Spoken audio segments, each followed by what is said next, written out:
우리가 예배를 드릴 때에 우리 환경이 달라지고 환경이 어떻든 간에 우리가 하나님만을 바라보고 하나님만을 찬양할 수 있도록 우리를 인도하여 주시옵소서.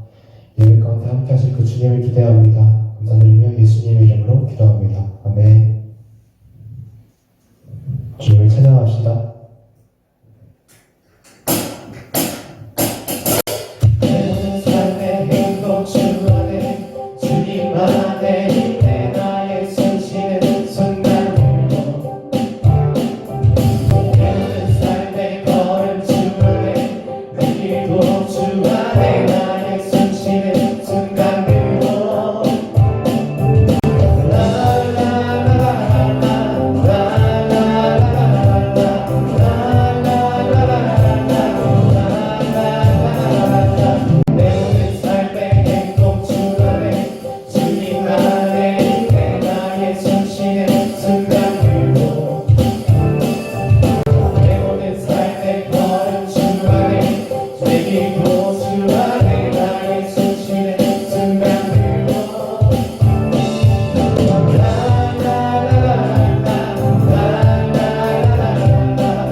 사도신경으로 우리의 신앙을 하나님께 고백하며 나아갑시다.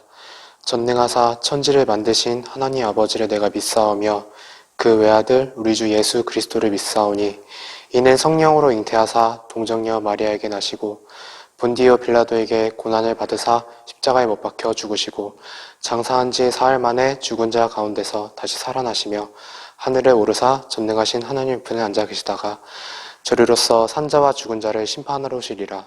성령을 믿사오며 거룩한 공회와 성도가 서로 교통하는 것과 죄를 사하여 주시는 것과 몸이 다시 사는 것과 영원히 사는 것을 믿사옵나이다. 아멘. 사랑의 하나님 감사합니다. 오늘도 이렇게 예배의 자리로 우리를 인도해 주셔서 영상 예배로 하나님의 말씀을 들을 수 있게 인도해 주시니 감사를 드립니다. 비록 영상 예배이지만 우리 모두가 경건하고 올바르게 하나님 앞에 나아가 하나님께서 기뻐하시는 예배자가 되게 해 주시옵소서. 코로나19로 인해 온 세계가 혼란스럽고 어지러운 가운데 있습니다. 어려움 당한 모든 이들을 불쌍히 여겨주셔서 속히 이 고난이 지나가게 해주시고 이 시간을 통해 그동안 당연하게 여겼던 많은 것들이 하나님이 주시는 은혜와 감사의 조건이었음을 깨닫고 감사할 줄 아는 삶을 사는 우리 모두가 되게 해 주시옵소서. 교회에 모일 수 없는 상황 가운데서도 우리들의 신앙이 연약해지지 않도록 우리를 지켜주시기를 원합니다. 힘든 때일수록 더욱 하나님을 붙잡고 말씀과 기도로 각자의 자리에서 믿음으로 든든히 서는 우리 모두가 되게 해 주시옵소서. 이 시간 말씀을 전해주실 양별 목사님을 붙잡아 주시고 그 입술에 하늘의 권능을 허락하셔서 진리의 말씀을 전하실 수 있도록 하나님 함께 해 주시옵소서. 그 말씀을 듣는 우리 모두의 마음을 열어주시고 영상 예배 중 우리들의 몸과 마음이 흐트러지지 않도록 우리 마음의 중심을 붙잡아 주시옵소서. 이 시간 듣는 말씀으로 한 주간 승리할 수 있도록 우리와 늘 동행하여 주시옵소서. 예배를 온전히 주님께 맡겨드리며 오늘도 살아 역사하시는 우리 주님 예수 그리스도의 이름으로 기도드립니다. 아멘. 하나님 말씀 함께 봉독하겠습니다. 고린도 후서 1장 3절에서 4절 말씀입니다. 고린도 후서 1장 3절에서 4절 말씀. 찬송하리로다. 그는 우리 주 예수 그리스도의 하나님이시요 자비의 아버지시요 모든 위로의 하나님이시며 우리의 모든 환난 중에서 우리를 위로하사 우리로 하여금 하나님께 받는 위로로서 모든 환난 중에 있는 자들을 능히 위로하게 하시는 이시로다. 아멘. 할렐루야. 중고등부 친구들 다들 잘 먹고 또 잘 자고 또 열공하면서 이 귀한 시간 잘 보내고 있을 줄 믿습니다. 하지만 무엇보다 우리 주님을 잊지 않는 우리 친구들이 되기를 소원합니다. 분명 우리 주님께서 함께 해주시고 또 지켜주시리라 믿습니다. 여러분 실버 라이닝이라고 들어보셨나요? 실버 라이닝을 아세요? 혹시 이 실버 라이닝 플레이북이라는 영화가 생각나실 수도 있는데 절망스러운 상황에서 희망을 품게 되는 이 두 주인공의 이야기이죠. 예, 이 실버 라이닝 이제 조금 짐작이 되시나요? 이럴테면 이런 거예요. 한번 상상을 해보세요. 산 중턱이나 언덕에 내가 지금 서 있는데 구름이 하늘에 가득 찼어요. 그리고 저 내 눈 아래로 저 멀리에는 숲의 나무들이나 집의 지붕들이 미니어처처럼 보이는 거예요. 그런데 그 구름 사이로 먹구름 사이로 한 줄기 빛이 내려 비치는 거죠. 정말 멋있는 이제 풍경이죠. 누구라 할지라도 다 이 폰을 꺼내서 카메라에 담고 싶은 그런 풍경일 거예요. 그 한 줄기 빛을 실버 라이닝이라고 하죠. 우리는 누구나 이 감탄을 연발하면서 그것을 바라보게 돼요. 한 줄기 빛, 한 줄기 소망, 희망이라고 할 수 있죠. 이 먹구름이 잔뜩 낀 설상가상 어침대 이 덮친 격으로 너무 어려운 상황 속에서 비춰지는 한 줄기 빛, 한 줄기 희망. 바로 이것이 실버 라이닝이라고 하는 거예요. 이러한 희망, 이 한 줄기 빛이, 이 위로가 사실 지금은 누구에게나 필요한 때가 아닌가 합니다. 누구에게나 이 실버 라이닝이 지금 비춰져야 하죠. 코로나19로 인해서 세상이나 교회나 할 것 없이 누구에게라도 지금은 이 위로가 참 필요한 때라고 생각을 합니다. 근데 이 아픈 상황에서, 이 먹구름이 잔뜩 낀 상황에서 이런 소리가 들려요. 전염병은 하나님의 심판이다. 하나님의 진노가 내렸다. 그래서 이 기회에 어떻게 돼야 한다. 맞아요. 다 맞아요. 그런데 좀 짚고 넘어가야 할 부분이 있어요. 코로나19 같은 이 전염병이 성경에 하나님의 심판으로 또 진노의 수단으로 나오는 건 맞습니다.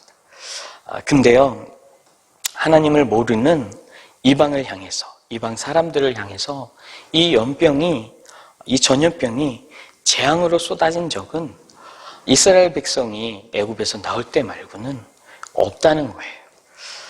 그것도 인간이 아닌 짐승에게 돌림병이 퍼진 것이었지 사람에게 퍼진 것은 아니었어요. 어쨌거나 딱 한 번이에요.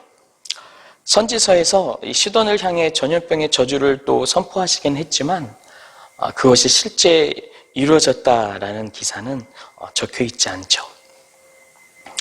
애굽의 10가지 재앙 밖에서는 찾아볼 수 없는 거예요. 물론 이 한 가지 때문에 전염병을 하나님의 심판으로 이야기하는 것은 아닙니다. 이방 사람을 향한 것을 말한 거예요. 연병의 이야기는 대부분 민수기에 등장을 해요. 어떻게 등장하는지 몇 가지를 소개해 드릴게요. 이스라엘 이 백성이 출애굽하고 가나안에 들어가기 전에 광야에서 12명의 정탐꾼을 보내게 되죠. 이때 돌아온 정탐꾼들은 여호수아와 갈렙을 제외한 이 10명이 악평을 늘어놓게 되어요. 그곳 사람들에 비하면 우리는 메뚜기와 같다. 이 이야기를 들은 많은 백성들이 원망을 하기 시작하죠. 잘 살던 애굽에서 우리를 끌고 나와서 이 광야에서 죽게 할 테냐. 이때 하나님께서 모세에게 말씀하십니다. 민수기 14장 12절에 이렇게 기록되어 있어요. 내가 전염병으로 그들을 쳐서 멸하고 내게 그들보다 크고 강한 나라를 이루게 하리라. 모세가 하나님을 적극적으로 말려요. 안 돼요, 하나님. 광야에서 이 백성들을 죽이면 이방 사람들이 뭐라고 하겠어요? 하나님이 능력이 없어서 그 백성들을 여기서 죽였다 라고 말하게 될 거예요. 하나님의 이름이 뭐가 되겠어요? 이때는 전염병이 퍼지진 않았어요. 이 이후에 또 이런 일이 일어납니다. 레위 사람들이었던 이 고라와 다단, 이 아비람, 이 무리들이 모세와 아론의 건의에 반기를 들고 반역을 하게 되었어요. 이때 하나님께서는 그 무리들을 땅에 집어삼키게 되게 하셨고 또 불타 죽게 하셨어요. 이 모습을 본 또 이스라엘 백성들은 하나님의 백성을 죽였다고 이 모세와 이 아론을 향해서 원망으로 소리쳤죠. 너희가 하나님의 백성을 죽였어. 이제 우리도 죽게 하려느냐라는 것이었죠. 그리고 나서 민수기엔 또 이렇게 기록되어 있습니다. 이에 모세가 아론에게 이르되 너는 향로를 가져다가 제단의 불을 그것에 담고 그 위에 향을 피워가지고 급히 회중에게로 가서 그들을 위하여 속죄하라. 여호와께서 진노하셨으므로 연병이 시작되었음이니라. 민수기의 연병에 대한 이야기는 또 있어요. 시딤이라는 곳에 이 백성들이 머물게 되었어요. 이때 바알 부올에 가담하게 됩니다. 말도 안 되게 우상 숭배가 만연하게 되었다는 거예요. 우상을 섬기는 여인들을 자기 처소에 들여서 마음대로 취하기 시작했죠. 시므온 가문의 이 시므리라는 리더와 또 바알을 섬기던 이방 여인, 미디안 여인 고스비가 함께 자기 처소로 들어가는 거예요. 모세와 백성들이 다 보고 있는데도 아랑곳하지 사지 않고 그렇게 둘이 함께 있죠. 이때 민수기 25장은 이렇게 기록하고 있어요. 제사장 아론의 손자 엘르아살의 아들 비느하스가 보고 회중 가운데서 일어나 손에 창을 들고 그 이스라엘 남자를 따라 그의 막사에 들어가 이스라엘 남자와 그 여인의 배를 꿰뚫어서 두 사람을 죽이니 연병이 이스라엘 자손에게서 그쳤더라. 이 이후로는 연병의 이야기가 없어요. 그리고 사무엘 하에 가서 등장합니다. 사무엘 하 24장 1절을 보면 이렇게 기록돼요. 여호와께서 다시 이스라엘을 향하여 진노하사 그들을 치시려고 다윗을 격동시키사라고 기록되어 있죠. 다윗에게 형벌을 고르라고 선지자 갓이 찾아왔습니다. 그래서 하나님의 이 말씀을 듣고 선지자 갓이 다윗에게 이렇게 말해요. 기근을 선택하시겠습니까? 적에게 쫓기는 이 칼을 선택하시겠습니까? 아니면 이 전염병을 선택하시겠습니까? 다윗은 여호와의 손에 빠지는 것이 낫다라고 말하면서 이 전염병을 택하게 되었죠. 그때 이 전염병으로 죽은 백성이 성경에는 7만 명이라고 기록되어 있죠. 세상에 창궐하는 이 전염병이 정말 이 세상에서 우리 그리스도인들을 핍박해서 받는 형벌일까요? 정말 세상을 향한 하나님의 그 진노의 심판일까요? 물론 그럴 수 있어요. 하지만 그렇게 이스라엘을 괴롭힌 블레셋을 전염병으로 치셨다라는 이야기도 없고요. 그렇게 유다 백성을 유린한 아수르나 바벨론을 전염병으로 치셨다라는 이야기는 성경에 나오지 않아요. 대신 하나님을 원망하고 하나님의 권위에 도전하고 하나님의 인도하심을 거부하고 하나님을 떠나서 살려고 하던 애굽을 다시 그리워하고 세상을 향한 정욕을 불태우는 하나님의 백성들, 구원받은 하나님의 자녀들, 그들을 전염병으로 치셨다라는 이야기는 이렇게 성경에 많이 등장을 하는 거죠. 제가 너무 일반화시킨 걸 수도 있어요. 이 세상에 일어나는 모든 재앙, 모든 전염병들, 그 모두가 하나님께서 보내시는 건 아니에요. 타락하고 왜곡된 우리 인간의 허물과 죄로 인해서 발생하는 경우가 더 많죠. 하지만 예배마저 제대로 모여드릴 수 없는 이 상황에서, 교회가 사회의 지탄이 되고 있는 이 상황에서 하나님의 자녀들을 다스리기 위해 전염병을 사용하셨었다라는 이 사실은 우리에게 정말 심각한 상황이라는 것이죠. 그래서 어쩌면 더욱더 예배가 타깃이 되고 교회가 분노의 대상이 되고 있는 것일 수도 있습니다. 세상은 이 상황을 잘 통제하고 또 잘 버티고 잘 이겨내면 됩니다. 그러면 끝이에요. 빨리 끝이 와야죠. 그런데 우리 그리스도인들에게는 이게 끝이 아니라는 것이에요. 정말 심각하게 또 생각해 봐야 하는 것이죠. 사실 먹구름은 우리 그리스도인들에게 더 심각하게 드려져 있다라는 것이죠. 참 비참한 상황이에요. 너무나도 비참해요.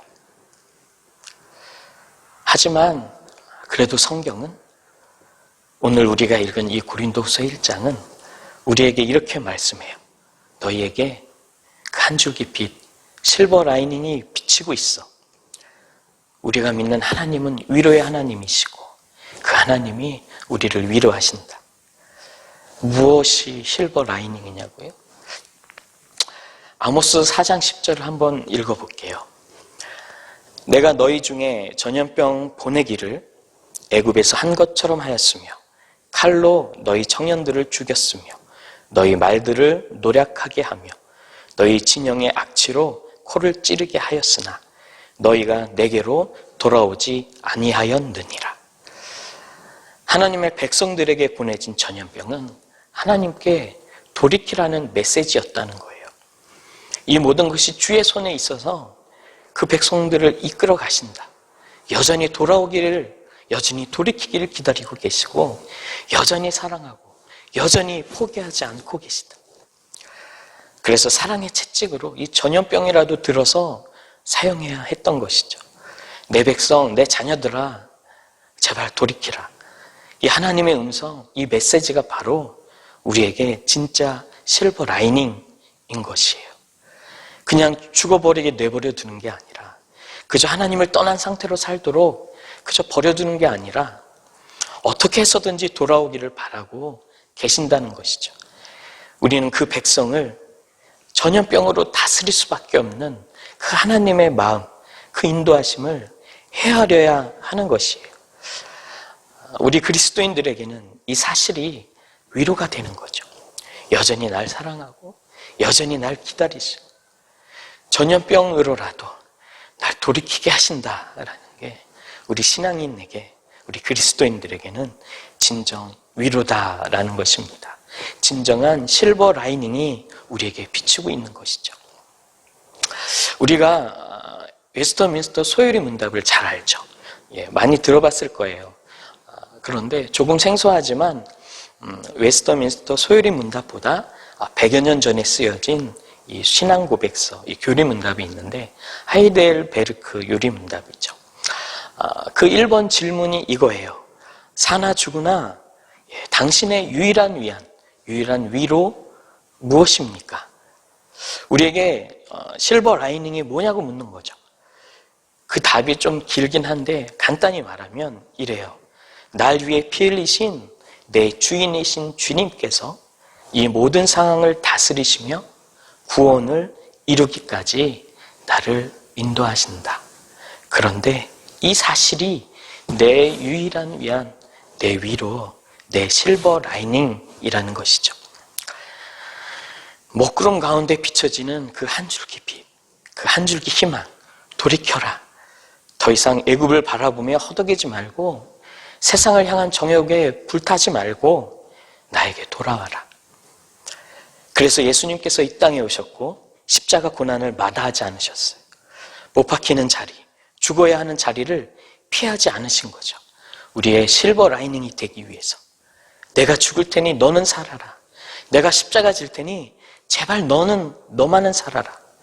하나님께 돌아가는 유일한 길, 유일한 진리, 생명, 우리 구주 예수님이시죠. 여러분, 이 실버 라이닝이 여러분의 삶을 비추고 있기를 소원합니다. 이 진정한 위로가 한 줄기 빛이 여러분에게 있기를 주의 이름으로 축복합니다. 우리 본문인 고린도후서 1장은 여기서 멈추지 않아요. 하나님은 위로받은 자를 통해서 다른 누군가에게 또 위로를 전해주고 계세요. 고린도서 1장 4절을 다시 한번 읽어볼게요. 우리의 모든 환난 중에서 우리를 위로하사 우리로 하여금 하나님께 받는 위로로서 모든 환난 중에 있는 자들을 능히 위로하게 하시는 이시로다. 얼마 전 이 마스크 대란이 일어나기 전이었어요. 바로 전. 고등부 어느 선생님께서 본인이 계속 섬겨오셨던 봉사단체에서 이 노숙인들에게 마스크를 나누는 봉사를 하신다는 이야기를 들었습니다. 참 위로가 되었습니다. 청년들의 그 깨어있는 그 모습이, 그 섬김과 헌신이 얼마나 위로가 되던지요. 그 마스크를 받는 노숙인들에게 실버 라이닝이 비친 거죠. 한 줄기 빛, 한 줄기 희망이 그들에게 비춰진 거였죠. 서울역에 보면 노숙인들을 위한 센터들이 많이 있습니다. 그 중에 한 센터에 대한 기사를 읽은 적이 있는데 노숙인들에게 무료 식사를 제공하는 곳이었어요. 평상시보다 이 코로나 사태로 인해서 평상시보다 100여 명 이상이 더 모인다는 것이었습니다. 다른 센터들 중에 이 코로나로 인해서 문을 닫는 센터가 생겼기 때문이었어요. 평상시 같으면 그곳에 자원봉사자가 넘치기 때문에 아주 가득하고 여러분 같은 학생들이 늘 오기 때문에 아무런 문제가 되지 않았을 테지만 이 자원봉사자들 역시도 이 코로나가 전염병이기 때문에 그 발길도 끊긴 것이었어요. 20-30명 이상의 이 봉사자가 필요한 상황이 되었는데 정작 모인 건 10명 정도. 하지만 100인분 정도가 더 늘어난 식사를 준비하느라고 땀을 뻘뻘 흘리고 있다라는 기사였죠. 그 다음 이어지는 글이 저를 목사로서 조금 자괴감에 빠지게 하는 글이었어요. 봉사자들 중에 4명의 일가족이 코로나 때문에 집에 있다가 손길이 부족하다는 이 소식을 듣고 한 걸음에 달려왔다는 거예요. 저도 정말 가고 싶었어요. 움직이지 못하는 제 발이 얼마나 야속했는지. 또 이런 일도 있었다고 하네요. 이 서산에 확진자가 나와서 이 확진자가 지나간 동선이 공개가 된 거예요. 그래서 그 동선에 걸쳐 있는 점포 가게마다 손님이 다 빠져나가고 썰렁하게 된 거죠. 그 거리 전체가 한산하게 된 거예요. 그때 어떤 청년 한 명이 이 피로회복제, 자양강장제 음료 이걸 그 가게마다 다니면서 하나씩 건네는 거였어요. 이 사장님들에게. 이렇게 말하는 거죠. 힘드시죠? 이거 드시고 힘내세요. 자기가 잘 다니던 동선이었기 때문에 늘 가던 가게였기 때문에 그 위주로 해서 시작을 했는데 자기 돈으로 그 음료를 사서 그 주위를 밝게 만들기 시작했던 것이에요. 먹구름이 가득한 그곳에 한 줄기 빛이 실버 라이닝이 되어준 거죠. 노숙인들을 찾아간 그 발걸음도 또 자기가 늘 다니던 가게 사장님에게 찾아간 그 발걸음도 실버 라이닝이 된 것 아니겠어요? 굶주린 노숙인들에게 한숨 짓는 그 사장님들에게 한 줄기 희망이 되어준 것이죠. 얼마 전에는 이런 기사도 올라왔더라고요. 일찍 부모님을 잃고 할머니 손에 자란 청년이 이제는 직장을 가져서 타향으로 떠나서 혼자 살고 있었어요. 고향에는 할머니 혼자 살고 있었고요. 그런데 이 할머니가 코로나에 전염이 된 거예요.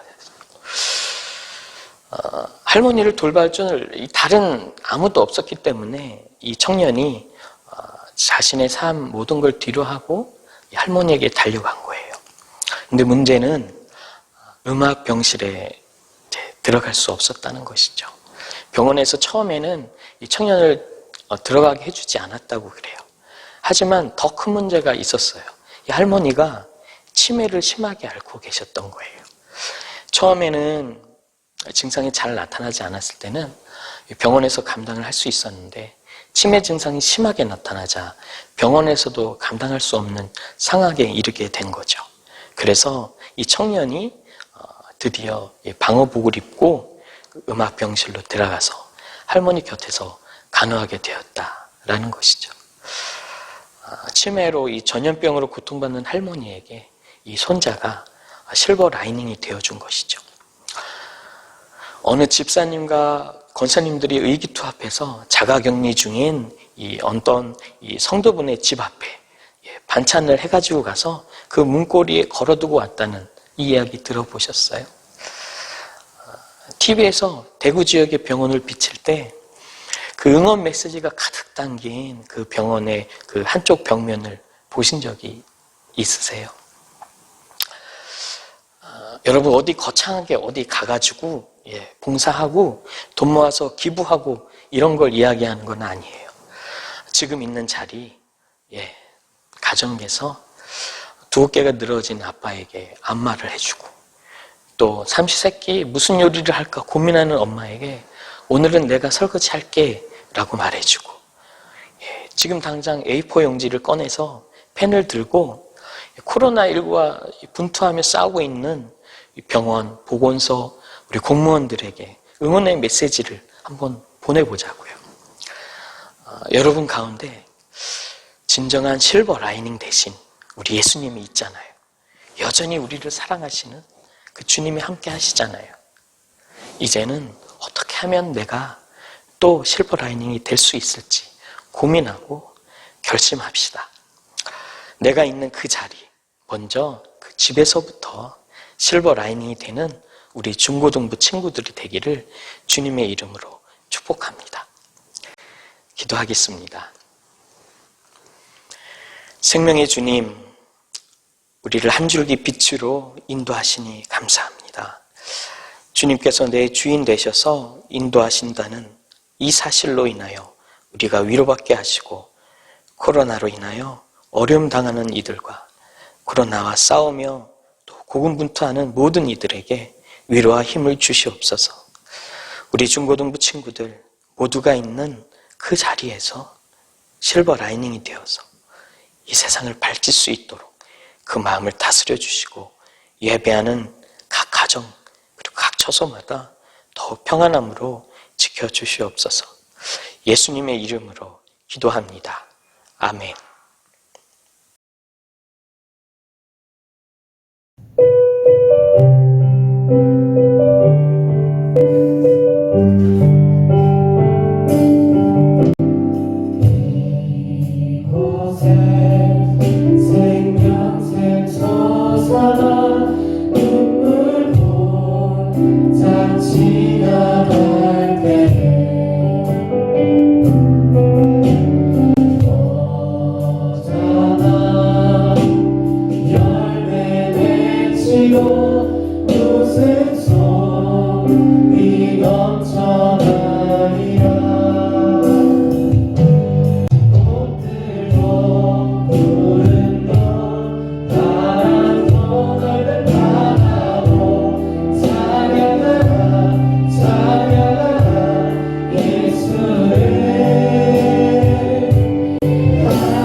하늘에 계신 우리 아버지여, 이름이 거룩히 여김을 받으시오며 나라의 마옵시며 뜻이 하늘에서 이루어진 것 같이 땅에서도 이루어지이다. 오늘날 우리에게 일용할 양식을 주옵시고, 우리가 우리에게 죄진 자를 사하여 준 것 같이 우리 죄를 사하여 주옵시고, 우리를 시험에 들게 하지 마옵시며 다만 악에서 구하옵소서. 대개 나라와 권세와 영광이 아버지께 영원히 있사옵나이다. 아멘.